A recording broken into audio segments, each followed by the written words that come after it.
Webb McCrae, and I happen to be the Cumberland County prosecutor. I am happy to be here today with another episode of Coping with COVID. For those of you who follow our Cumberland County Prosecutor's Office Facebook page or our Cumberland County Prosecutor's Office YouTube page, you know that we've been doing a series of videos called Coping with COVID, where we talk about the public resources, also some of our stakeholders' resources that help people stay safe and healthy during the COVID pandemic. So I'm really excited to be here today with Megan Sheppard. She is the director of the Cumberland County Department of Health. And you all know my trusty agent, Matt Rudd, who is in charge of our community justice program and our long-term planning and strategies here at the office. So welcome, Megan, to our program. We're really happy to have you. And I'm going to start out by asking you just to introduce yourself and tell us what your overall role is at the Cumberland County Department of Health. Sure. Good morning, everyone, and thank you, prosecutor, for having me. I'm very excited to be here and to share information with the public. We have a lot of important information we're trying to get out to everyone, so I thank you and the county for hosting this morning. Again, I'm Megan Sheppard. I'm the health officer for the Cumberland County Department of Health. Every county Department of Health and every actually local health department must have a licensed health officer, so I serve in that role. I have been with the health department for roughly 14 years and serving as a health officer for about 8 years.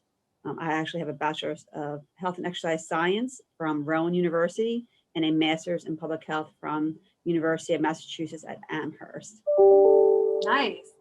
So, I've had the privilege of working with you for my 11 years with the county, and I have to say, you do so much in the county. We've worked with you with our drug prevention and intervention efforts. We work with you with obviously infectious disease, and you have been very busy this year with the coronavirus pandemic. So I want to get right into it. Having dealt with the pandemic for 1 year, how are you doing with all of the demands that are coming from this, what I would call constantly evolving pandemic information, and what have you? Well, it's definitely been challenging to say the least. Every county health department in the state of New Jersey prepares for pandemics on a regular. We have grant funding that allows us to have plans in place and to prepare the best we can. But obviously we can never prepare for 100% because we don't know what's coming down the pike at us. So this particular situation with the COVID-19 has been challenging, not only to address the health side of things, but we've had a lot of executive orders we had to follow and answer, as well as doing the contact tracing, testing, and then now we're doing the vaccine rollout, which is actually a 2-dose vaccine. So we don't get to see everybody just once, we get to see everybody twice. And as you said, constantly evolving is just that. We've had to adapt on the fly sometimes. I couldn't ask for a better staff and support group on the county side, just from your office, county administration, or OEM. Everyone has been great and supportive, and I don't know what we do without everyone. So just want to give a shout out to everyone and a thank you. But it's definitely been challenging, but we just keep rolling right along, and we will be here until the end. Hopefully there's an end of some sort with the public and all of you.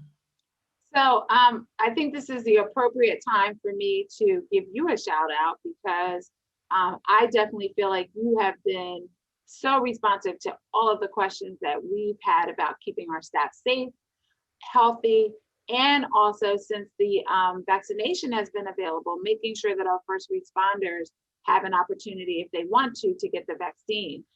So this is a good segue, or opportunity to just publicly thank you for making sure that the first responders in our community who are out on the front lines, who are oftentimes, going in blind to situations where they have to protect themselves, get an opportunity to get vaccinated. So thank you so much for all your help in that area.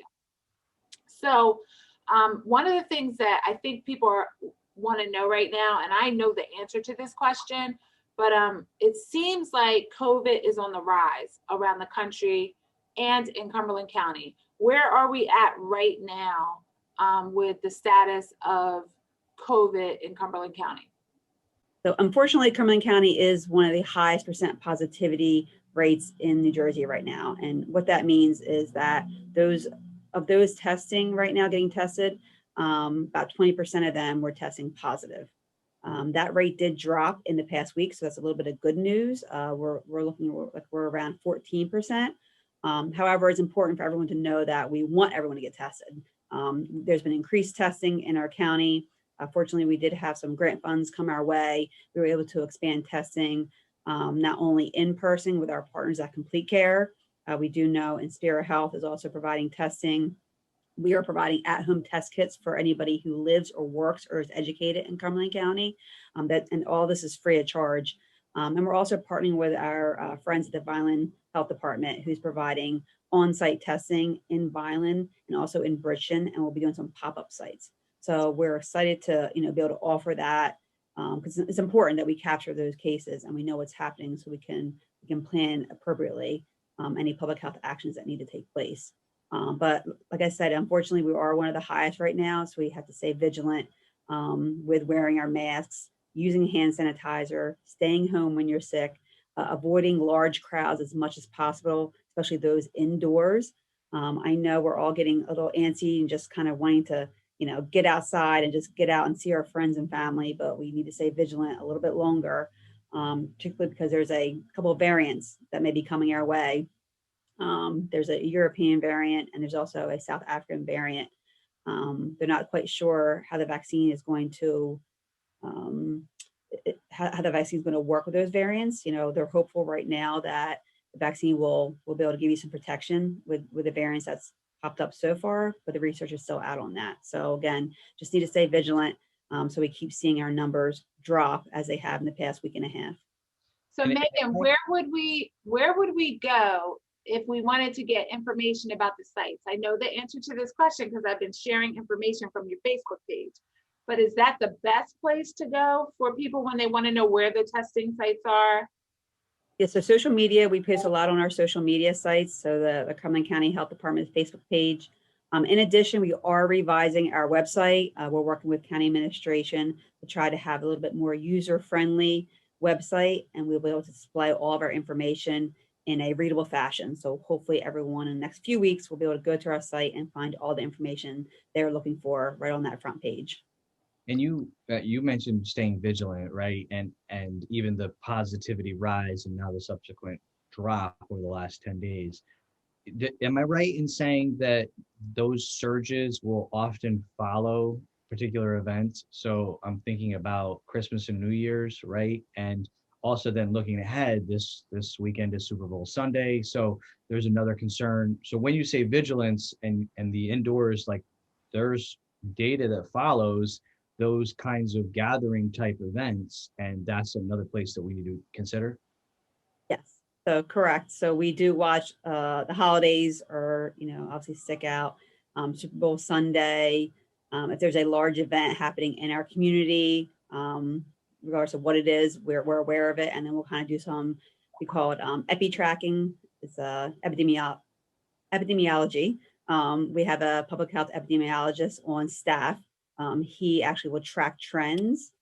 We actually also follow North Jersey. So going back to last year, we remember that COVID-19 hit North Jersey first with the cases. And we seem to kind of follow right down the wave. So we also track what's happening in our other parts of the state and then around us, because we know that whatever's happening there most likely is coming to us next. So your department is also charged with implementing the vaccine rollout. Can you give us the latest update on how vaccines are going? Yes. So, and I'll just start by saying, I know it's been very confusing for the public, and hope that we can kind of clarify some information on this episode today. So there, but right now there's about 4 main ways people are getting vaccinated. If you're a person who works for a hospital system, you are most likely offered the vaccine through the hospital system. If you're in a long-term care facility, if you're a actually resident or a staff person, long-term care facilities are getting vaccinated by partners like Walgreens and CVS. The state entered into an agreement with these private companies to provide vaccinations to those individuals in those residential facilities. In addition, the state has put out something called NJVSS. It is their state vaccine scheduling system. It's a good system. However, it wasn't quite ready when most of us got our vaccine at the local level. And we started doing our vaccinations before we had access to that system. So people can register on NJVSS. It'll tell you when you're eligible. You can go on that site and look for an appointment, and anybody using that system can search for an appointment. But unfortunately, right now, a lot of the vaccination sites, including Cumberland County Health Department, as well as a lot of counties and local health departments in the state, are not on that system. So the state does have a website, and we can probably put that into the comments. It does list information on NJVSS, but it also lists all the other sites that aren't using that system. And everyone will need to go individually to those websites and schedule on the websites. For Cumberland County, if you go to our website, which is www.ccdoh.org, you'll see a link to schedule here, and that link will take you to a scheduling system. In addition, we are only getting 500 vaccines per week. There is a national shortage of vaccine, and New Jersey is feeling the effects of that, unfortunately. So if you go on our site and you try to schedule for an appointment, you may not see any appointments available, and that's because they're all booked up for all the doses that we have. We did put out a appointment schedule about 2 weeks ago for 3 weeks worth of appointments. They went in about 40 minutes. So 1,500 appointments were booked in about 40 minutes. Sometimes people cancel, and you can kind of get lucky, and you can, you'll go on and it'll pop up and you can snag that appointment. I kind of compare it to getting like Disney Fast Pass tickets or trying to get a reservation in Disney World. That's how kind of crazy it is right now. But we will be updating our website, our appointments once a week. Our plan is to do it every Thursday, and most likely it will be done in the morning, and it'll provide appointments for the following week. And so we just ask for everyone's patience while we do this, because things have changed drastically. We were getting kind of the vaccines that we were asking for in the beginning, and then recently the state said we're in a shortage. We can give you 500 doses. We can give Vineland Health Department 500 doses a week, and that's all we have for you. So there's ways to get appointments. You just have to read, get on people's websites. Most information is in there in plain language, and it will kind of give you the information what you need to do to get yourself an appointment. So I know that I was able to get an appointment because of the eligibility of the law enforcement. But I also was trying to get appointments for members of my family, and I went to the Atlantic City mega site, and I waited online. It was a very nice system because it would tell you where you were in the queue and how many minutes you had to wait. But what was frustrating was that I got to the end after about 40 minutes and all the appointments were gone. And I just would say to the public, like, I was frustrated, but I wasn't really mad at the Atlantic City mega convention site or the people who are running it, because we know that there is a vaccination shortage in the country, and it's really not the state or the local health departments that are creating this issue. It's the shortage that is creating this issue. So I would just ask everybody to be patient with our professionals, because I can testify that Megan and her staff, they're doing their very best to get the appointments out as soon as they possibly can.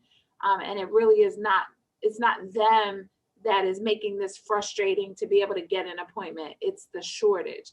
And our hope is that, shortly that we will have more vaccines, and anyone who wants to get vaccinated can get vaccinated.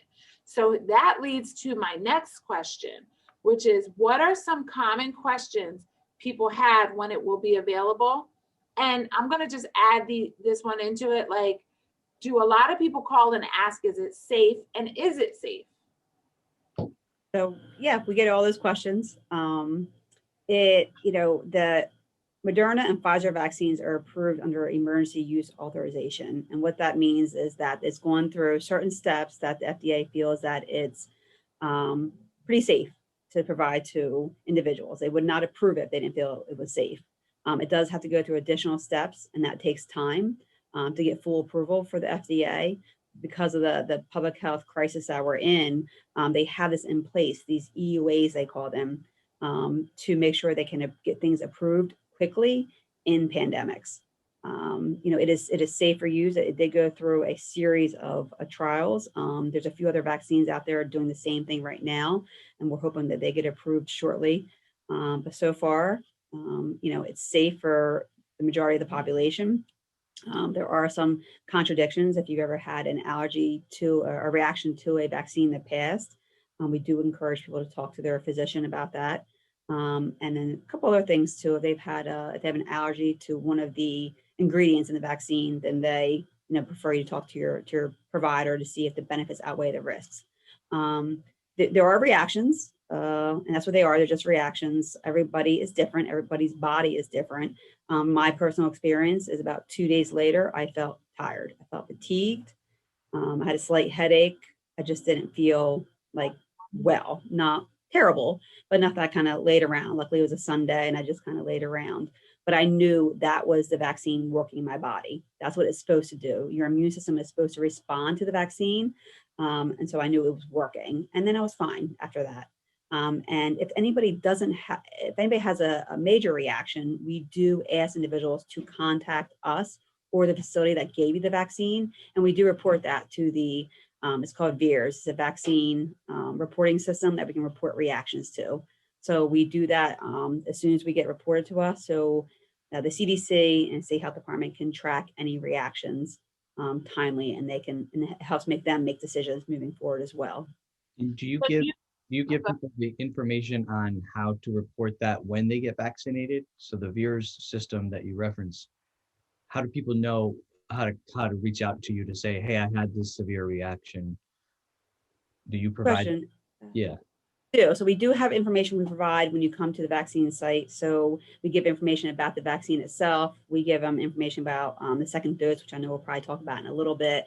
And then we also have given out that EUA that has information on there. We will be moving to our scheduling system will actually be more of an electronic system, and we'll provide links in that system they can click on and read more about that. And that's a good question, actually. And maybe we should be putting that out a little bit more at our sites. We have little signs as you walk through. We call it our little maze to get to the vaccination room. And maybe we'll post some information about that just so people know. So it's helpful. So one thing that I think does come up for people is they're concerned, will they have to pay for the vaccine? Do people have to pay to get the vaccine? How does that work? Nope, the vaccine is free of charge. All of our services that we provide the local health department are to serve the population. So although we can bill insurances, and some people are billing insurances, it's actually for the administration, not the vaccine. There are no copays. No one should pay anything out of pocket at any point in time if you receive the vaccine. If you do, make sure you follow up with that facility or your insurance company to ask questions. But the vaccine is free to everybody in America right now. So if someone has already had COVID-19 and they've recovered, should they still get vaccinated? I know this question has come up for us in law enforcement because we had some people who had COVID-19 and they were concerned, should they get the vaccine or do they already have the antibodies? So they're still, researching this, and there's coming up with additional updates on this. But currently, the information we've received is that you should get the vaccine, even if you already had COVID. You should not get it if you're currently sick or if you're still in the infectious period of COVID. And even if you're actually quarantining for being in close contact, you should not get it. Because if you get the vaccine and COVID at the same time, it could make your symptoms much worse. And we would not want that to occur. That could intensify what's happening in your body. So it's important to know that if you're sick or recently exposed to someone who has COVID or actually has COVID, you're going to wait until you're through your infectious period. Always talk to your physician, your primary care physician, just to follow up. But we are encouraging those to get the vaccine once they're over their sickness. There's also been information about waiting 90 days. So that's, people saying, should you wait 90 days? Why they say 90 days is because they think that once you have COVID, you can't get reinfected within 90 days. That's where that comes from. We know there's different variants out there now. We don't know if that's going to stay true. If I'm sure we're going to see shortly that someone gets infected within 90 days, and then that guidance will change. So I think we'll, for now, we'll stick with our guidance saying, as long as you're not sick and you are over COVID-19, encourage you to get the vaccine. One of the things that really impressed me about looking into the data behind the vaccine is that it is, we talk about the percent of effectiveness, but one thing that was really notable is that it was 100% effective at like 0 fatalities, meaning anybody who had received the vaccine, none of them died. And in fact, it lessened the impact on how many severe cases. So while we talk about effectiveness, I think the one of the really, really positive news is this is literally life-saving, and it's also really big impact on just the severity that you could ever get. So I think there's some really, really positive news about this vaccine that I think often goes overlooked or misinterpreted. So I'm really thankful that we have this available. Go ahead, you got it. Just in addition to kind of piggyback off that, I read Facebook, I read social media, I kind of read what people are putting. There's a lot of questions about the vaccine itself. Oh, they made it so quickly. How can it be so safe if they just made it so quickly? Well, I call it the concoction that the vaccine is made out of is not new. They've been working on this kind of, I want to call it like a man-made, typically to compare it to the flu virus has grown with the strain, and it takes time to let that virus grow. And then you actually, take the vaccine itself out of the growth, and you remove the live virus, and they could develop a non-live virus, and they give it to you. So it's a long process.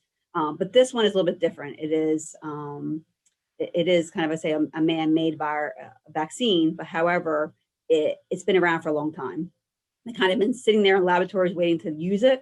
And that's what they did, so there's been studies done on actually, when I call it the ingredients, the concoction of the vaccine, just that they had to adapt the COVID-19 molecule and kind of put it into a little, the ingredients, and kind of make sure that when they gave us the vaccine, that it would actually attack the COVID particles, the molecules that they come into our body, called the spikes, and then they actually suppress those so we don't get sick. So I hope I'm trying to break it down to layman's terms so everyone can understand that a little bit better. But it's not new. It's not something they just came up with in the past couple of months and said, oh, we think we have something, so it's been around for a while. If you just kind of Google and look it up and actually do some research, anyone can read up on it. So we encourage everyone to educate themselves and do that before kind of making your decisions. Megan, when you say that, are you talking about mRNA? Like I don't know if it's technology really, but that. Yes, is that correct. what you're talking about and yes. referring to? Yes. And is that how the flu vaccine is disseminated as well?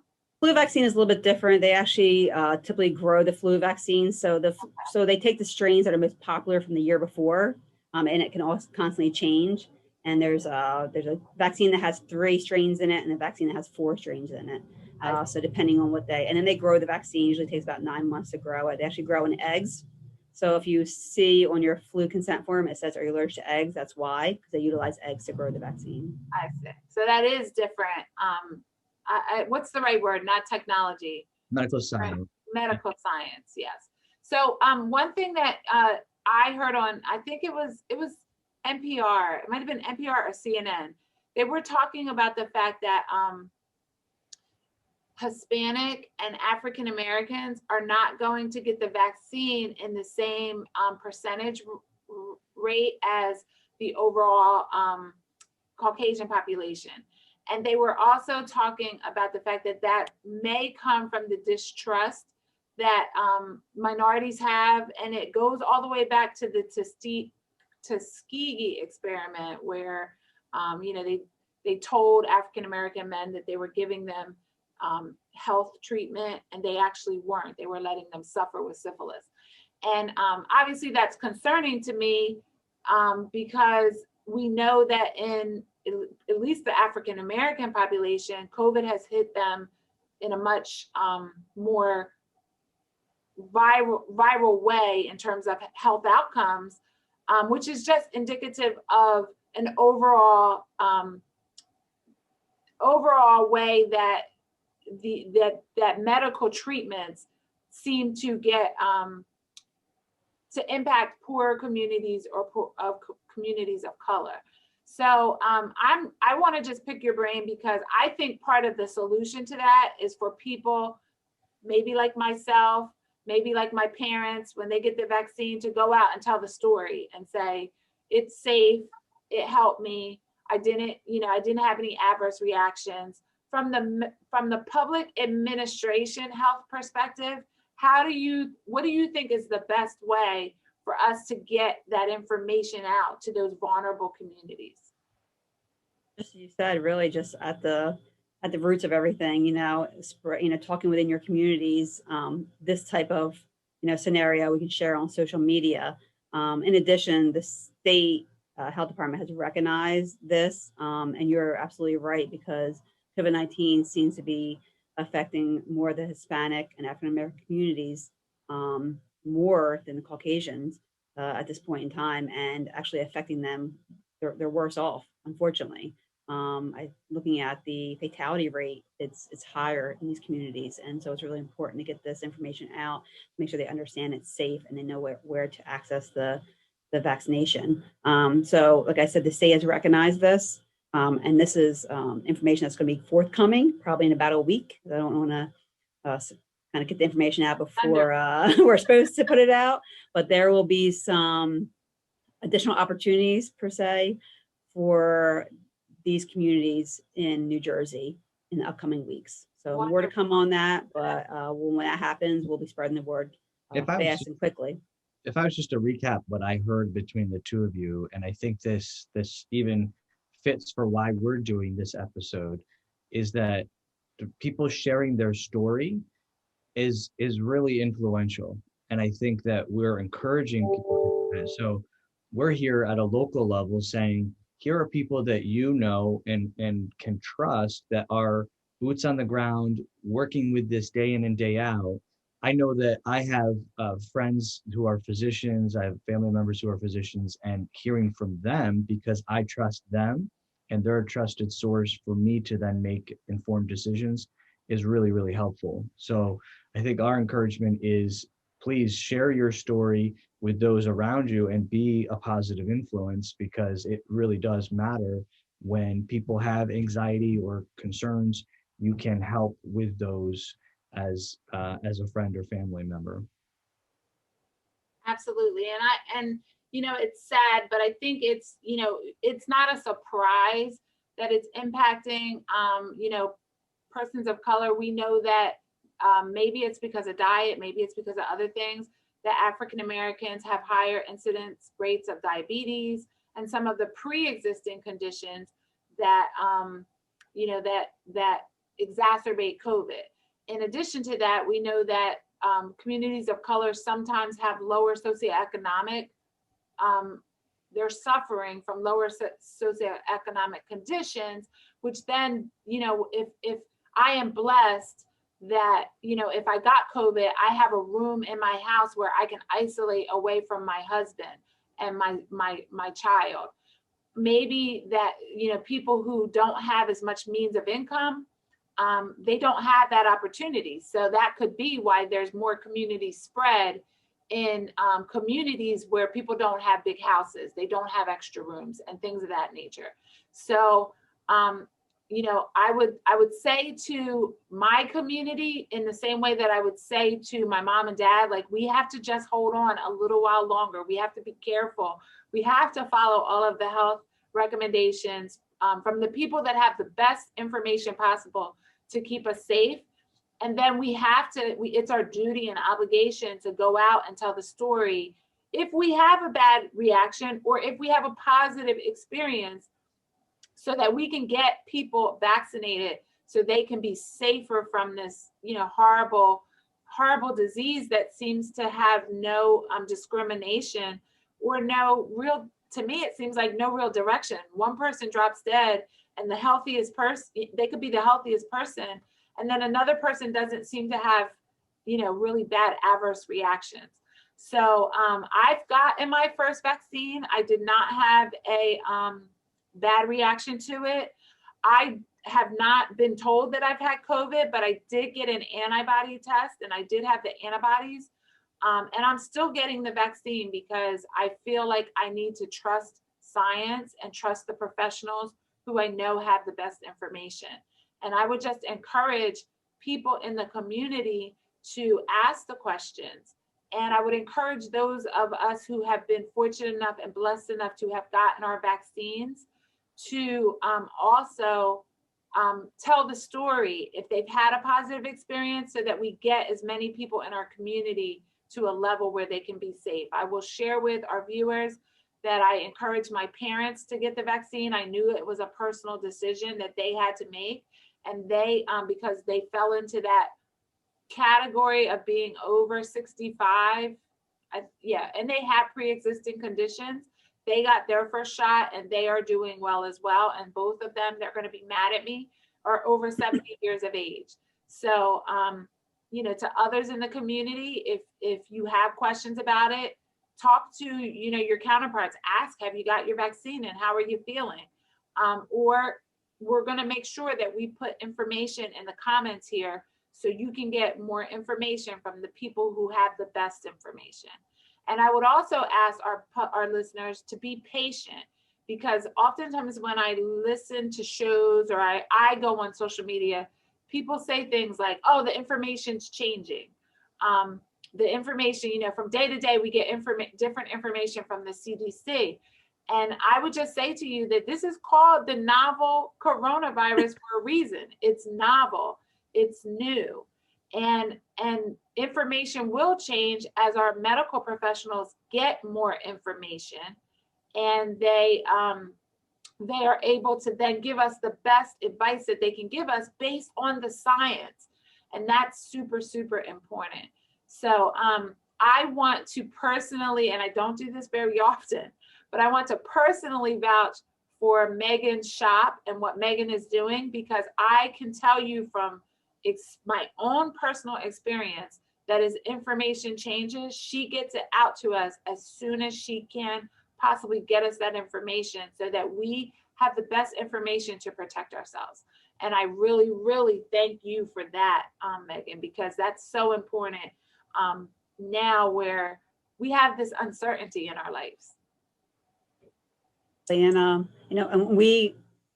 the health officer and I don't have all the answers, obviously, and no one does, but I ask people that I think are smarter than me. I have a public health epidemiologist on board here, and I question things all the time myself. And I turn to my colleagues and say, I have a question about this or that, because it is ever changing. And all we can do is just keep educating ourselves. And you said sharing your stories, so that helps us learn and grow and become healthier and safer down the road. The more we know, the better off we are. Right. So let's talk about second doses, because some we're starting to get more doses out to a larger segment of the population. And I have worked Megan's nerves, because I've been calling her about, when law enforcement, we had a clinic, so the first responders got their doses. And then now they're going to be eligible for their second dose. So many questions have come in. Well, how will I be notified about my second dose? So can you talk a little bit about that specifically from Cumberland County Department of Health? And then for people who are getting their doses other places, if you know, can you tell us how they're going to get notified about their second dose? Sure.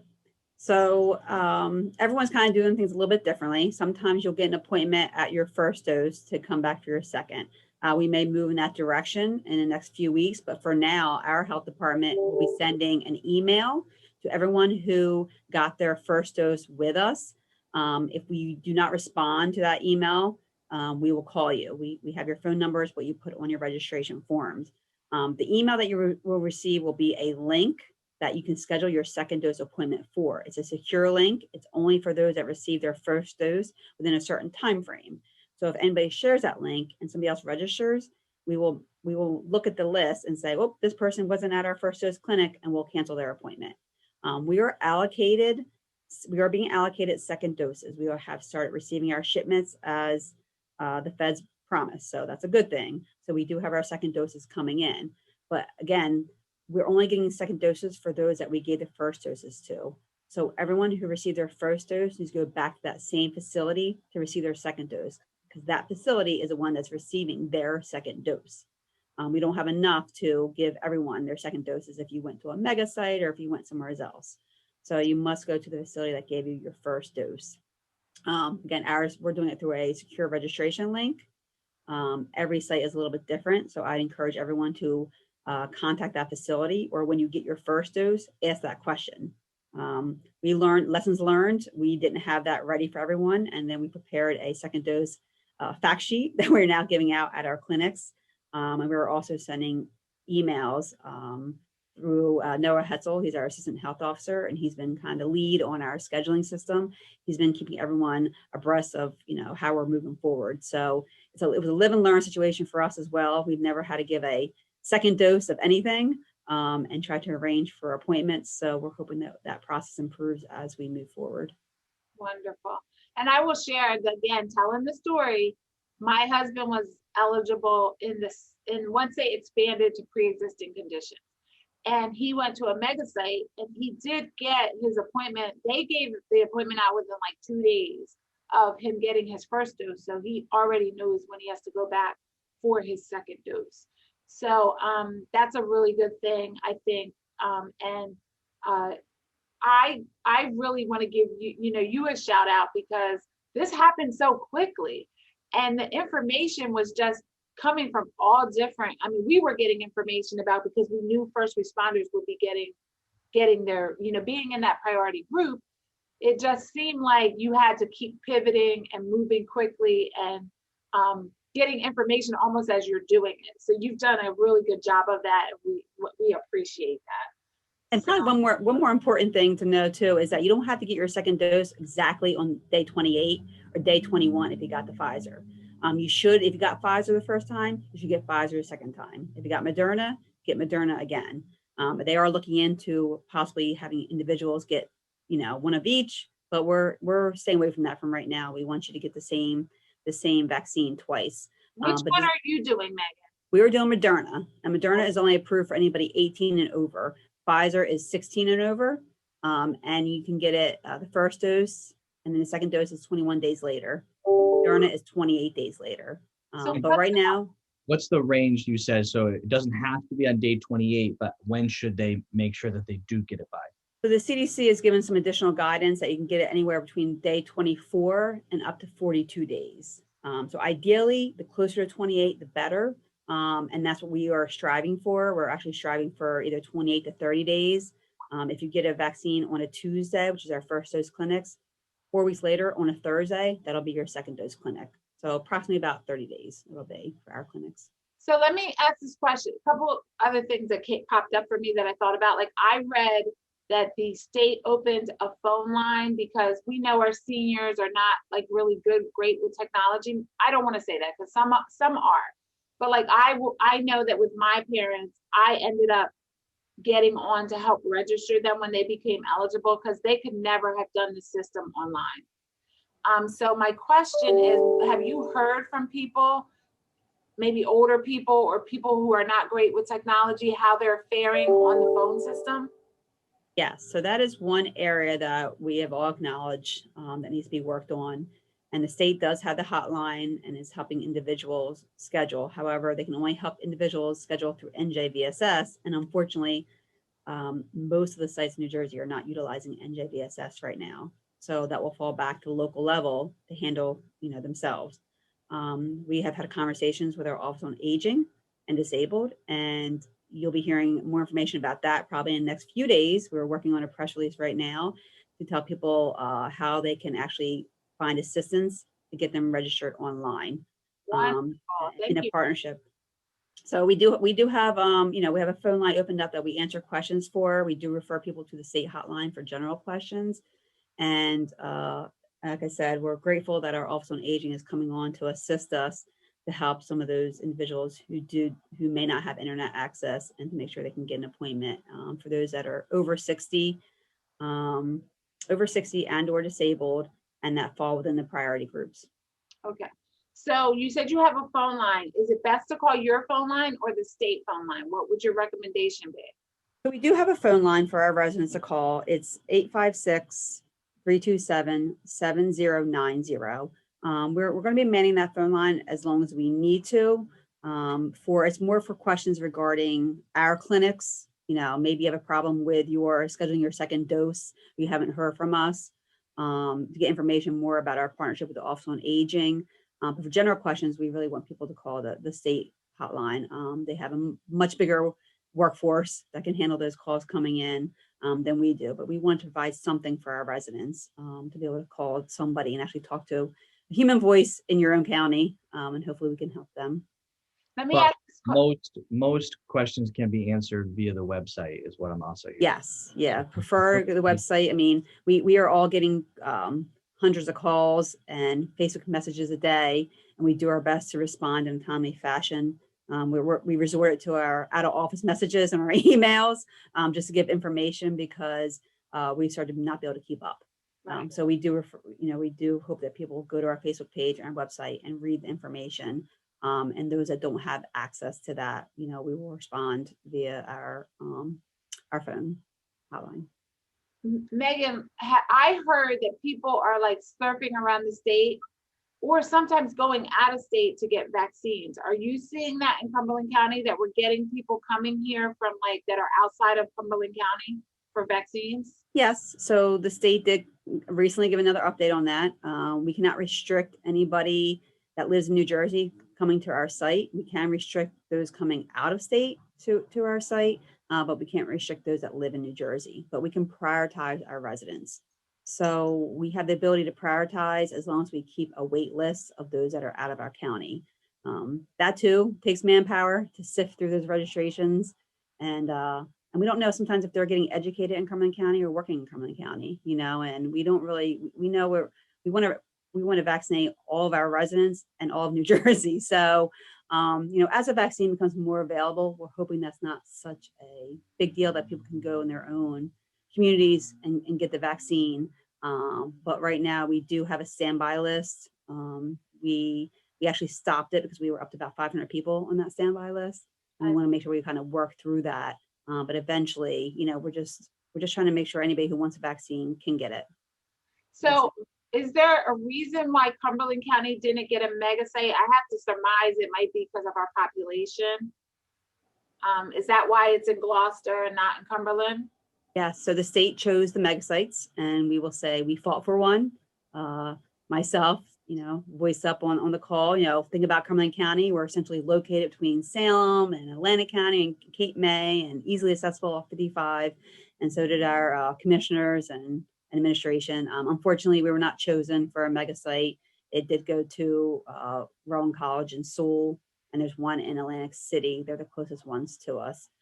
So those counties are supporting those mega sites. The other counties that didn't get a mega site are up and operating themselves. So we are at a smaller scale. We're not receiving as much vaccine as those sites are, unfortunately. But hopefully when we start receiving more vaccine, we can start doing more appointments as well. Absolutely. So I think I covered everything I had on my list. I wanted to know if there's anything that you think we should tell the public that we have not talked about. One thing that came to mind, we were talking about, we talked about social determinants health a little bit in our communities and isolating properly. We do have the resources that if someone needs to be isolated, we can help with that. We're working with our Department of Human Services, who is assisting us with isolating those that cannot isolate properly from their families. So if someone has, and usually we get referrals from the hospital or other agencies, But please make sure that you're aware of this. The health department will call you, when the contact tracers will call you once we get your result. And they will ask you that question, and make sure you're just honest on that question, because there are resources out there to help individuals isolate properly. Wonderful. We were fortunate that that first responders were in the priority group. I think it was 1B. And again, I'm going to give you a big shout out to thank you for making sure that there was a law enforcement clinic, which many of our first responders were able to take advantage of. And in addition to that, I know a lot of our firefighters and other first responders took advantage of it as well. But as the rollout goes on, who will become eligible next, and where are we now? If you talk about that a little bit, how it rolled out. Sure. So we did the 1A group, which was our medical professionals, public health, and others that are doing, direct patient care. Obviously, we were on there because we're providing the vaccinations to everyone, as well as some like your nurses and doctors and long-term care facilities. So they rolled out 1B, and this has been a learning experience, I think, not just for us, but for the state as well. They rolled out 1B, and they kind of listed the priority groups, but then they kind of plucked out certain people like first responders, fire, EMS. They also took out like corrections officers that can get their vaccines. But there still is a subset of people in 1B that haven't been announced yet. So the state has control over that. They let us know when it's okay to move to the next priority group, and they make that announcement, and it'll be on their website. We do have information on our website and a link to the state website, so you can read who's on that priority group. We usually do not know what's coming next. We usually find out when you all find out. So we have to react quickly and make sure that we are aware and that we're accepting those individuals from that priority group into our clinics. So next on the group, I think will be probably other government essential employees will be in the phase 1B. And then they move to 1C, which is kind of like the other essential group, which I don't think they've really defined 100% yet what that means. So I'm assuming that could probably be our food industry. We have a lot of facilities in our county that have vegetables or fruit, or the frozen and refrigerated facilities that do the packaging and then shipping off to our stores, our supermarkets and have you. So those facilities will probably be on that list because they are essential. Without them, we don't eat. So, and then same as with ShopRite, a lot of those individuals were included with their supermarkets because they're essential, right? We never closed down the supermarkets during this whole time. So they were essential. So some of those groups that kind of had to remain open during the entire COVID response pandemic since last March will probably be in that other 1C group. And then it'll be teachers as well. I think will be coming out. That's a big topic. And then probably the general population. I'm going to stop right now, but that's why these things are important, because and this is not based on any experience that I have, just being John Q citizen and Jane Q taxpayer, right? When I saw, who were in priority groups, I said, why the teachers not in the group? Like, we got to get the teachers done, because, the one way to getting people back to work and keeping our economy moving is to make sure that our teachers get vaccinated so our kids can get back in school. But you really brought up a really good point, and it emphasizes why we need to trust our professionals who have the training in like public health and what have you, because I never thought about the people who work at ShopRite and the people in the food industry. And when you think about basic needs, obviously food is one of our basic needs. So, you just educated me and hopefully members of our public for why we need to trust our professionals, because, here I am like spouting off at the mouth. Like, I want, about my problems, basically. Like, I want the educators to get vaccinated so the kids can go back to school, so my people can come back to work, but everybody has to eat. And you highlighted that is why that they probably will be before our educators. So I appreciate that and want to just say I learned something today. because I had not thought about the fact that eating is even more important than getting the teachers back to work so that we can get back the kids back to school. So thank you. And the state does know, because we're in a shortage. So I think they've kind of halted that rolling out the priority groups, because they know we don't have enough vaccine to serve that population, unfortunately. So, and they've been pretty forthcoming with that. So I think when they start seeing more vaccine coming into the state, they'll start opening up the priority groups even more. Wonderful, wonderful. So, at this point, I think we should recap some of the things that we talked about. And I think it's important during this coping with COVID session with Megan Sheppard, who is our health director, to let the public know that we're going to be putting information about, number one, testing, number two, vaccinations, number three, vaccination rollouts, number four, second vaccination shots in our comments, so that during this time where there's a high demand for information and also for the vaccinations, that people know that, if they can't get through on the phone, because, Megan has a wonderful staff, but she doesn't have 1,000 people working for her.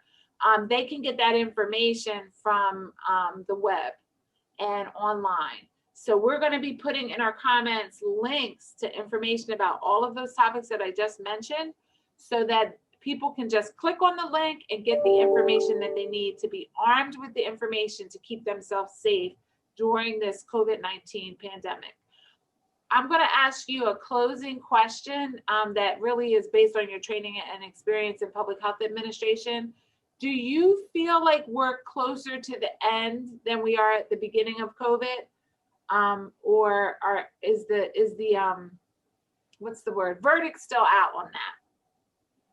Yes, I think we're closer to the end than the beginning. We're starting to see that little light at the end of the tunnel on some of these things. We've learned a lot over the past year. I can't believe it's been a year since we started talking about this. Time flies when we're having fun, right? Right. But I do feel like we are closer. We have a vaccine rollout. We have a vaccine that, as Matt mentioned earlier, that is pretty effective. The research is looking pretty positive on that. There are going to be variants. We have them now. Eventually, there may be additional strains, and we expect that, and so do the researchers and the scientists, and they're already working on that. They're already kind of way ahead of us on that. But it's on our minds. It's here. We're dealing with it. I do feel like we're better prepared. Our mitigation strategies are in place. Our PPE is here. We're not struggling with PPE as we were a year ago. We're just more knowledgeable. I think we can work smarter, not harder, in a few months, and try to continue keeping everyone healthy and safe in our communities. So I do see that little light in the tunnel. It's going to be a few more months, I feel, and especially being able to get the general population all vaccinated, it's going to be a few more months as the vaccine comes out. But we're getting there, and I hope, come summer and next fall, we may be, I kind of joke around and say, when we do our flu shot clinics, it may be like we're in the Army. Everybody line up, flu shot, COVID shot, Yeah. Although you're not supposed to get the COVID shot with any other vaccines right now, so I shouldn't really say that. But, it's true. We don't know if this will be something like a flu shot. We have to get yearly for a while, and maybe, down the pike, they will be looking at, I know they're looking at children right now. I know a lot of people kind of, they think about children getting the COVID shot, and it's so new. I have children. I'm in the same boat, so watching it closely to see where this is going to take us. But I'm just glad to see that, like I said earlier, there are people much smarter than me out there, and the science is just amazing on what they can do in the short time frame they've done it. So I'm just very appreciative of those individuals. Well, that leaves me super encouraged, because I'm trying to be a good storyteller. And I keep telling my friends and family that I trust God, science, and Dr. Fauci in that order. So now I trust God, science, Dr. Fauci, and Megan Sheppard in that order. And it encourages me to to hear you say what you say based on your training, your background, and the work that we've done together, and I've come to trust you. And I just want my closing message to our listeners is just hold on. We are going to get to the end. Let's be respectful of everybody else and love our neighbor by doing what we can do to remain safe personally and to keep our community safe. And we can do that armed with information. So I want to thank Megan Sheppard for being with us today. I want to thank Matt for helping us set this up, and encourage our listeners for the next episode of Coping with COVID, because we'll be back with more information on how to cope with COVID and keep yourself safe in Cumberland County. Thank you.